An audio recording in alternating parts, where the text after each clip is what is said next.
Okay,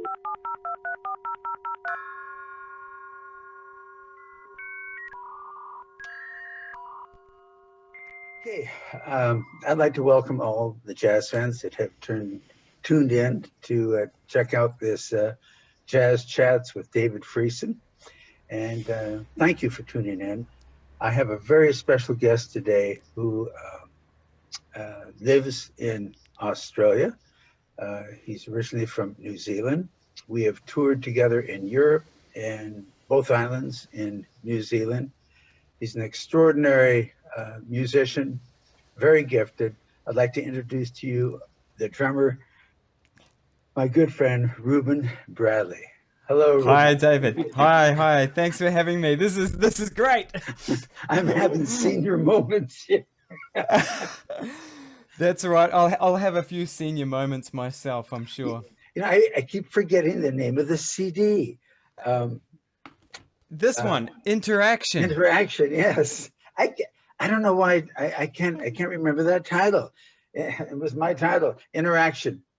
It's a double CD with Joe Manis, Charlie Doggett, myself on CD1, and then our performance was recorded live at the Porgy and Bess in Vienna, which is part of a European tour with Reuben and Joe Manis and myself. And man, you brought such great energy to this trio.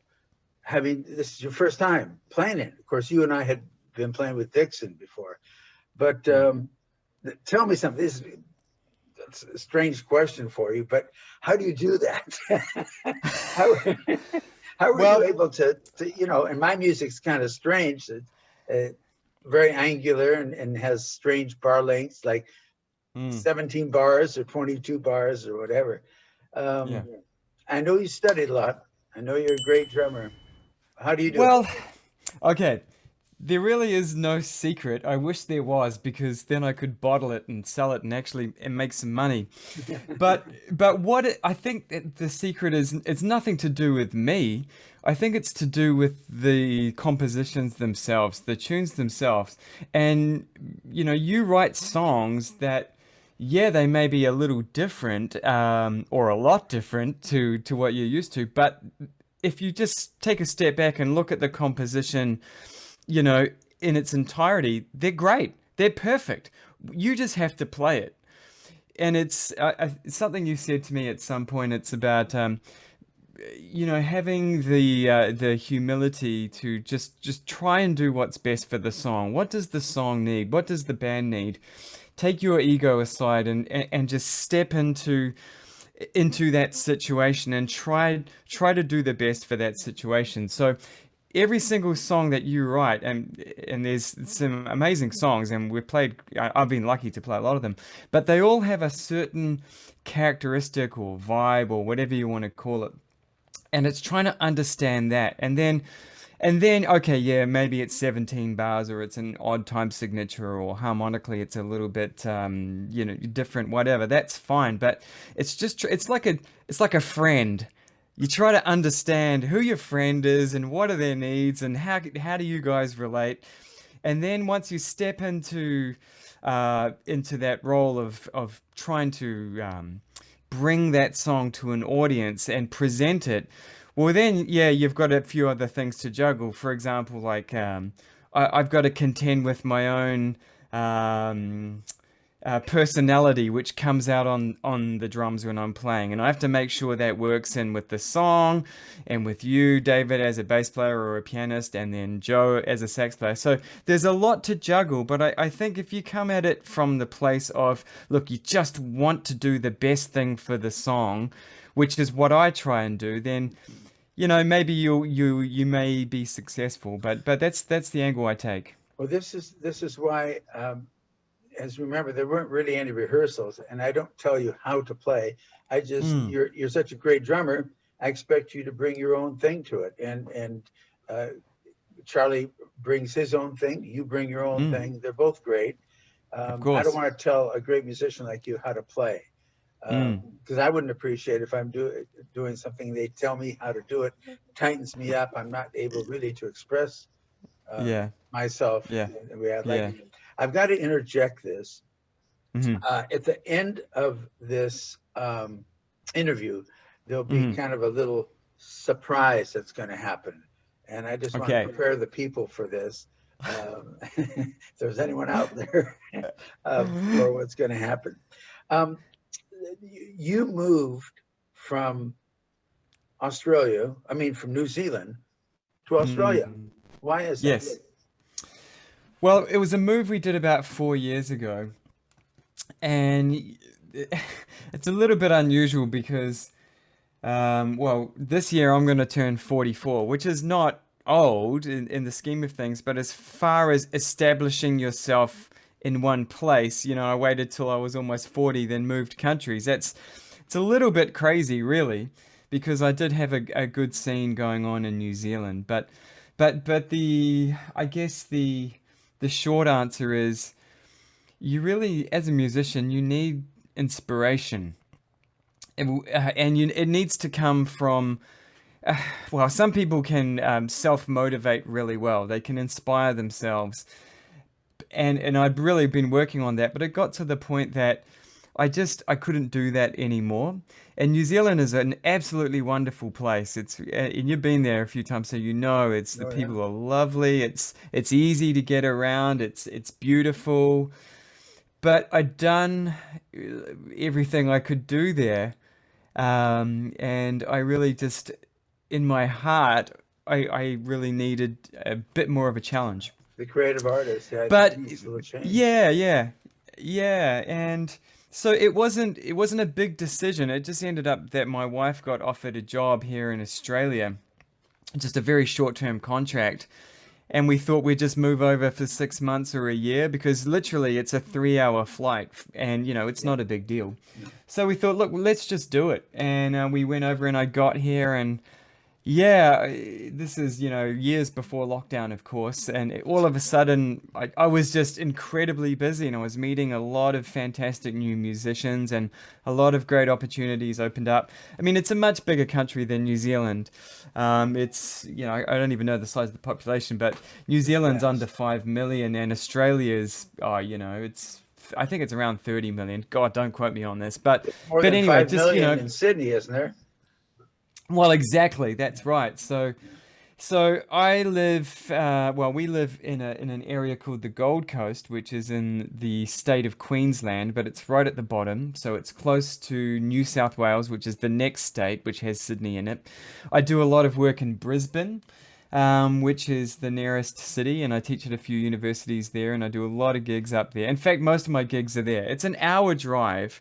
But where I live is just spectacular. We're right by the beach, golden beaches for miles. It's very tropical. In the middle of winter. It never gets cold. I'll be still wearing t-shirts in winter. So it was an easy lifestyle choice to make, moving here and then experiencing, just a different quality of life. How is it now with and I'm sure the folks watching would find this interesting. Mm, Europe is totally closed up right now because of the totally. pandemic. In a lot of America, although people in Florida are working, Texas Yeah. musicians are working, some Iowa, I think they're working. Some states Mm, they're finding ways to make jazz mm, musicians, find a way to make a mm, living. mm. How is it over there in Australia right now? Well, it's different from state to state. Where I am in Queensland, because we are one of the warmest states, and probably it's a humongous state, but it's really, for the size, it's not densely populated. So even though there's millions of people in this state, we have a lot of space.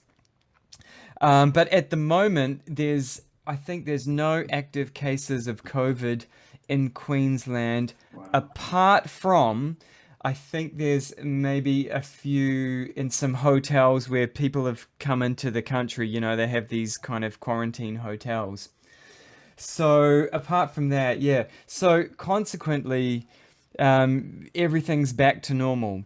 We locked Wow. we locked right down, just like everyone else did, but we did it really quickly. The government, the state government, and the federal government put a lot of regulations in very quick. So, I won't say we got it under control, but compared to the rest of the world, yeah, it's definitely under control. So, because we were prepared to really suffer immediately, and we grinned and bared it, that's the expression, right? We just got on with it. So we all locked down, and then we got it under control, and then everything eased off to the point now that, yeah, there's gigs are on, people can go. You don't have to wear masks out in public unless you choose to. It's recommended to do so on public transport. So I'm very fortunate. So I've been gigging back for about 6 months, but the last 3 months, the start of the year, it's been completely back to normal, which is wonderful because like everyone else, we've been really feeling it financially. So it's great to be working again. I haven't been to. Well, I was just in Australia a couple of years ago, but I toured there with John Stoll and played at the basement jazz club in Sydney. Called Sydney. Is it still there? I think it's gone now. Yeah, as with all a lot of great jazz clubs. A lot of the club owners and promoters, they've all died. So yeah, I have to meet new people now. Yeah. God, it's a real problem. It's you think these places are an institution. Death is a real problem. And I quote, there's always at least one good quote when I have a conversation with you. Tell me, Reuben, what projects, any recording projects you're working on right now with your band, or do you have a band? Not so. I do have a band. It's a bit of a loose band, but it's a great band, and it features Dave Thieck on tenor sax. Now, Dave Thieck runs the Conservatorium of Music in Sydney, and he's wonderful and he's a great person to check out. His last name is spelled Theak, Dave Thieck. So he's great. He's a monster player. And I've been composing some music for that band, but he's back down in Sydney now as the university year is in full swing. Okay. So so at the moment it's just honestly, I haven't been putting too much attention into it because I've just been trying to get everything else back on track. All the university teaching, the other teaching that I do, to try and just get back to having some regular income. And so you're a great teacher too. I remember observing you teaching. You make it very interesting for the students. Well, thanks. I try, because I think the big thing with teaching is, yeah, you've got the information that you're trying to get out, but really it's a personality thing, and it's hard with students, especially with young people. And I hate to say working with different generations, but you'll know this.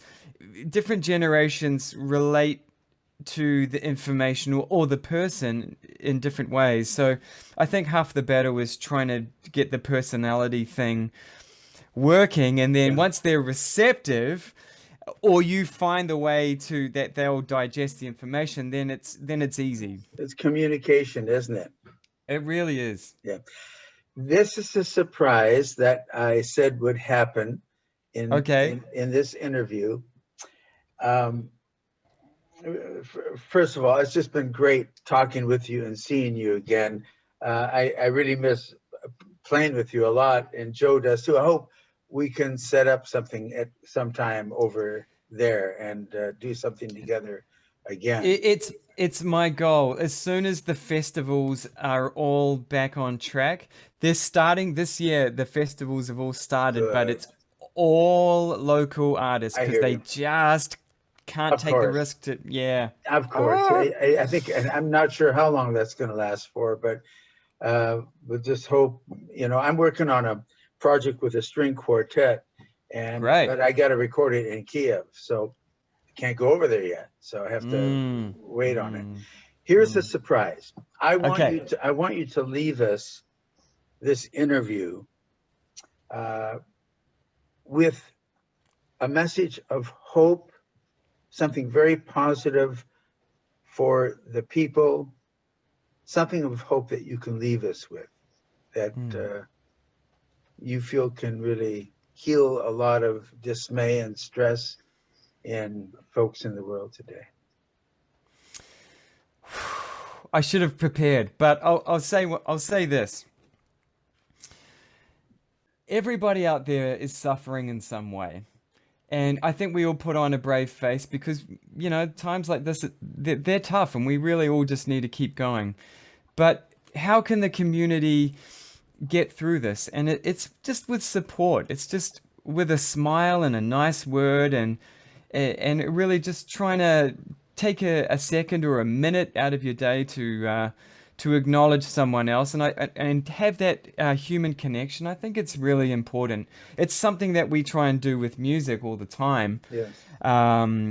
But at the moment, it's kind of hard to do that with performance. So I just like to think, whenever you can, just be yourself, but treat other people with as much respect and love as you can, even if you've just met them, and hopefully they'll go on and it will spread and it will have a contagious effect, and it will be better for everyone. Thank you, Reuben. That's a great thing to think about and consider for all of us, and really appreciate you sharing that with us. I appreciate you doing this interview. It's been great listening to your ideas and your jubilant spirit, which is great to be around. It really helps loosen everything up. It's one of your very special gifts, young man.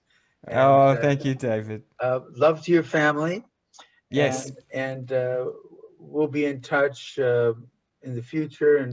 And I wish you well. All the fans that tuned in today, please be well, be healthy, and God bless you all. Thank you for listening. Bye-bye. Thanks, David. Bye.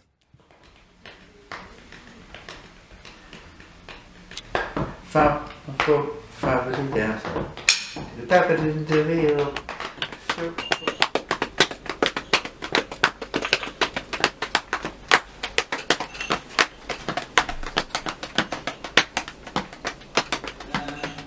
I have to announce you because Crystal won't make it for long. So, David Friesen, Joe Manis, and Reuben Bradley. Reuben. Isn't that Reuben like the painter? Yeah. Okay. Okay, so we good? Yes. Are we ready? We're ready.